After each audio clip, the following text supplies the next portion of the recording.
I'm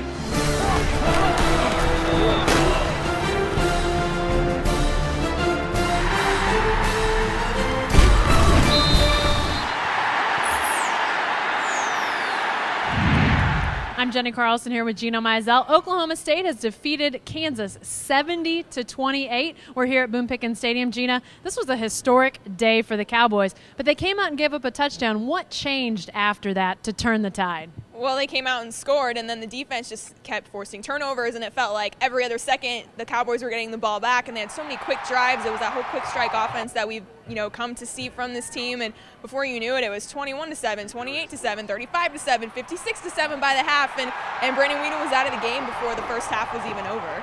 Offensively, the Cowboys broke a ton of records in this game. Yardage-wise, they had 600, which is a nice day, but really it was about the points for these guys. And I have to think that heading into Texas, they feel pretty good about the way the offense played. What did you like about what you saw out of this game today? Well, it was just so efficient. Brandon Weeden broke another record. He had 86% completion percentage, which he said that was a record that he took a lot of pride in because that means you're completing a lot of balls. I mean, if you have the attempts record but don't complete a lot of those passes, then that's really not, too much to look at, but he's just been on fire. If you look back to the second half of the Texas A&M game, going into this game and had a lot of yards and just was really, really accurate with the ball. And you mentioned that there weren't a ton of yards, but that was, again, back to the defense that they were getting turnovers in Kansas territory. And so Oklahoma State's taken over at the 40-30 yard line, and, they score in 2 plays. So that's it was just efficient. They got the ball and they scored, and then the defense would play well. And so overall, just a fantastic performance for the Cowboys.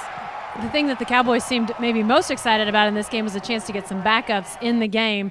How important is that? I mean, Brandon Weeden, Justin Blackman, they were on the bench before halftime, folks. How important is that for the Cowboys? Absolutely. I mean, anytime you can get guys experience in a Big 12 game on the home field in front of the home crowd in that type of environment, it's good for this team. And we saw guys like Herschel Sims, which we didn't even know if he was going to play this year, if they were going to redshirt him. You saw Colton Shelf, who might be your starting quarterback next year. And so anytime you're able to get those guys on the field, especially before halftime, I mean, that's pretty unheard of at, this level of play. And so that's only going to benefit them in the long run.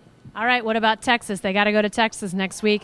Texas coming off a drubbing at the hands of Oklahoma, 55-17. How does this game stack up? Give us your early thoughts on this. Well, obviously, this is going to be a bigger test than Kansas was. The Longhorns, I don't know if they're a top 10 team. I think they showed that they're not today, but I don't think they're a bad team. I think they're much improved from last season. Their offense is better. Their defense is better. And so it's not going to be an easy game going down to Austin and having to play that game. And I'm sure they're going to be angry after the way that they played against the Sooners. So not an easy trip for the Cowboys. Obviously, last year was a historic win down there, their first win in seems like forever. And so to be able to duplicate, that's going to be tough. But, they are the better team once again. And so I would expect them to win that game, but I think it'll be a tight one.